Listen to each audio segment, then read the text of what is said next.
हर हर महादेव। सावन महात्म 9वां अध्याय। शुक्रवार की कथा। भगवान शंकर ने सनत कुमार से कहा, अब मैं तुम्हें शुक्रवार की कथा कहता हूँ, जिसे सुनकर प्राणी समस्त विपत्तियों से छूट जाता है। पांडव वंश में एक राजा था जिसका नाम सुशील था। उसके यहाँ कोई संतान नहीं थी। उसकी पत्नी का नाम सुकेशी था। पुत्र न होने के कारण वह उदास रहने लगी। रानी स्त्री स्वभाव के कारण हर महीने कपड़ों को अपने पेट पर बांध कर पेट की वृद्धि करती रही। इस प्रकार साहस के कारण स्व प्रसूति के अनुसार सुकेशी किसी गर्भवती स्त्री को खोजती रही। संयोगवश उसने गर्भवती पुरोहित की पत्नी को देखा। कपटी रानी ने प्रसव के समय में दाई का कार्य करने वाली अन्य किसी स्त्री को इस काम के लिए नियुक्त किया। उस दाई को एकांत में बहुत सा धन दिया और अपने गर्भ के अनुकरण की सब बातें कह सुनाई।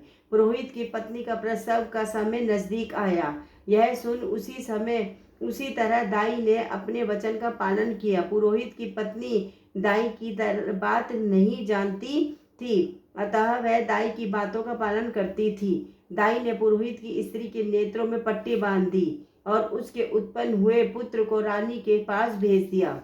इस प्रकार रानी के पास उस पुरोहितनी का पुत्र के पहुंच जाने की किसी को कानो कान खबर ना हुई। इस नाटक को कोई न जान सका। रानी ने अपनी दासियों द्वारा राजा को खबर करवा दी कि उनके यहाँ लड़का पैदा हुआ है। उधर दाई ने पुरोहितानी के नेत्रों से पट्टी खोल दी। वह अपने साथ मांस की एक पिंडी लाई थी। दाई ने पुरोहितानी को वह मांस की पिंडी दिखाते हुए कहा, यह अनिष्ट हुआ है, अपने पति से इसकी शांति करवाना। पुत्र नहीं हुआ तो ना सही तुम्हारे प्राण तो बच गए। पुरोहित की स्त्री सोचने लगी, कहीं दाई ने मेरे साथ कपट तो नहीं किया। राजा ने जब पुत्र उत्पन्न होने की बात सुनी तो जात कर्म आदि करके ब्राह्मण को गज, अश्व, रथ आदि दान में दिए। जो बंदी खाने में बंद थे सबको छोड़ दिया। राजा ने उसका नाम प्रियव्रत रखा। श्रावण मास प्रारंभ होने पर पुरोहित की स्त्री ने शुक्रवार के दिन भक्ति द्वारा जीवंतिका की पूजा अर्चना की। दीवार पर बहुत से लड़कों के सहित जीवंतिका की तस्वीर बनाई और 5 दीपक जलाकर पुष्पमाला से पूजा अर्चना की। गेहूं के आटे के दीपक बनाकर जलाती और स्वयं भी गेहूं के आटे को शुद्ध घी में पकाकर भोजन करती।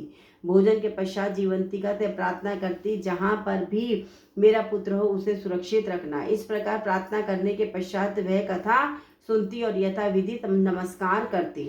जीवंतिका के प्रसाद से वह बालक राजा के यहाँ चांद की तरह बढ़ने लगा और जीवंतिका उसकी रात दिन रक्षा करने लगी। कुछ समय बाद राजा का स्वर्गवास हो गया।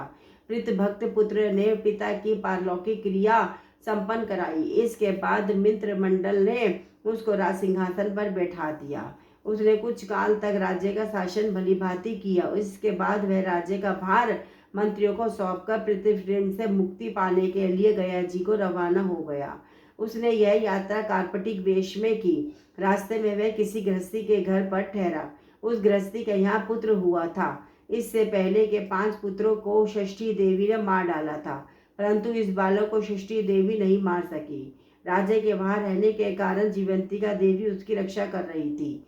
गृहस्थ ने जब अपने लड़के को जीवित अवस्था में देखा तो उसको विश्वास हो गया कि यह बालक अतिथि राजा के कारण ही जीवित है। उसने राजा से एक दिन घर पर ठहरने की कृपा की, क्योंकि आपकी कृपा से ही मेरा यह छठा पुत्र जीवित है। गृहस्थ के प्रार्थना पर राजा एक दिन के लिए उनके यहाँ रुक गया। फिर वह गया जी चला गया वहाँ पिंड देने लगा। पिंड देते समय उसे वहाँ बड़ा आश्चर्य हुआ। उसने देखा कि पिंड को ग्रहण करने के लिए 2 हाथ बाहर निकले हैं। एक विद्वान ब्राह्मण से उसने पूछा, यह सब क्या मामला है? ब्राह्मण बोला, ये दोनों हाथ तुम्हारे पिता के हैं। घर जाकर अपनी माता से पूछना कि ऐसा क्यों हुआ, तुम्हारी माता ही बताएगी। लौटते समय राजा फिर उसी गृहस्थी के यहाँ ठहरा।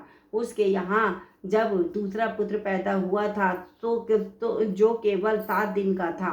इस लड़के को लेने जब षष्ठी देवी आई तो जीवंतिका देवी ने उसे बालक को नहीं ले जाने दिया। षष्ठी देवी ने जीवंतिका देवी से पूछा, आप इन लड़कों को क्यों बचा रही हैं? इसकी माँ ने कौन सा व्रत किया है जो दिन रात आप इसकी रक्षा करती हैं। राजा भी उस समय जाग रहा था। वह दोनों देवियों की बात सुन रहा था। वह नींद का बहाना करके पड़ा रहा। जीवंतिका बोली, इनके यहाँ जो अतिथि ठहरा हुआ है उसकी माँ श्रावण के महीने में शुक्रवार के दिन मेरा पूजन तथा व्रत नियम अनुसार करती है। वह नियम क्या है और किस प्रकार किया जाता है वह सब तुम्हें बताती हूँ। इसकी राजा माँ उस दिन हरे रंग के वस्त्र और हरे रंग की चूड़ियाँ नहीं पहनती है। चावल के धोवन मांड को कभी नहीं लांगती। हरे पत्तों के मंडप के नीचे नहीं जाती। हरे रंग की साग सब्जी नहीं खाती। यह सब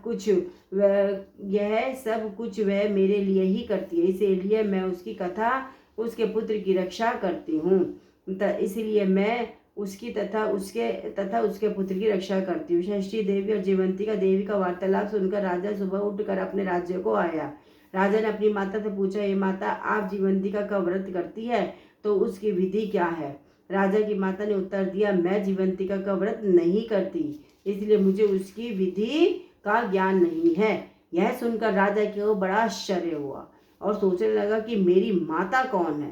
राजा ने यात्री के फल प्रत्यार्थ ब्राह्मणों को तथा स्वांगिनों को भोजन कराने की इच्छा प्रकट कर उनके यहाँ हरे वस्त्र, हरी चूड़ियाँ और आदि परीक्षार्थ भिजवाए। दूत ने सबके यहाँ संदेशा भेज दिया कि आप सब राजा के यहाँ भोजन करने आए। पुरोहित की पत्नी ने राजदूत से कहा, मैं हरे रंग की कोई चीज नहीं लेती। राजा को यह समाचार मिलने पर उसने पुरोहित पत्नी के लिए लाल रंग के वस्त्र और लाल रंग की चूड़ियाँ भेजी। पुरोहित पत्नी ने उन चीजों को ले लिया और राजमहल में आई। पुरोहित पत्नी को देखकर राजा ने हाथ जोड़कर उसका अभिवादन किया और नियम का पालन करने के कारण पूछा। उसने इसका कारण शुक्रवार बताया। राजा को देखकर उसी समय उसके स्तनों से मात्र प्रेम के भाव से के कारण दूध निकलने लगा। उस दुग्ध से राजा भली प्रकार सिंचित हो गया। मैं 2 हाथ निकलने से तथा रास्ते में गृहस्थी के यहाँ देवी से बातचीत और स्तनों से दूध निकलने से राजा को पक्का विश्वास हो गया कि यही उसकी माता है।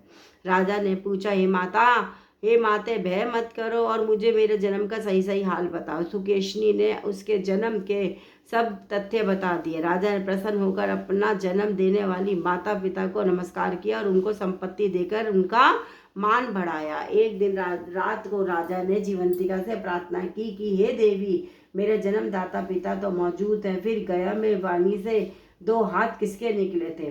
देवी ने राजा को ख्वाब में ही उत्तर दिया, हे राजन, मैंने तुम्हें विश्वास दिलाने हेतु ऐसी माया रची थी, इससे तुम कोई संदेह ना करो। भगवान शंकर बोले, हे सनत कुमार, मैंने तुम्हें शुक्रवार के व्रत करने का महात्म्य कह सुनाया। इस व्रत को श्रावण मास में करने से मनुष्य की समस्त इच्छाएं पूर्ण होती हैं। बोलो जय जय श्री राधे, जय जय श्री राधे, जय जय श्री राधे श्याम। नमः शिवाय। नमः पार्वती पते, हर हर महादेव। नमः पार्वती पते, हर हर महादेव। नमः पार्वती पते, हर हर महादेव। नमः शिवाय, नमः शिवाय। कर्पूर गौरम कर्णवतारम संततारम भुजगेंधरम सदा वसंतम हृदयेन्द्रम भवानी सहितम नमामि। पाठ पढ़ने, बोले, कहने, सुनने में जो भी शब्दों के उच्चारण में गलती हो गई हो तो महादेव जी, भोले बाबा जी, उसके लिए मुझे क्षमा कर देना। अपनी भक्ति दो और इच्छाएं पूरी करो। जय जय श्री राधे, जय जय श्री राधे, जय जय श्री राधे श्याम। नमः शिवाय, नमः शिवाय। मांगा है भोलेनाथ से वरदान की, तेरी कृपा मांगा है भोलेनाथ।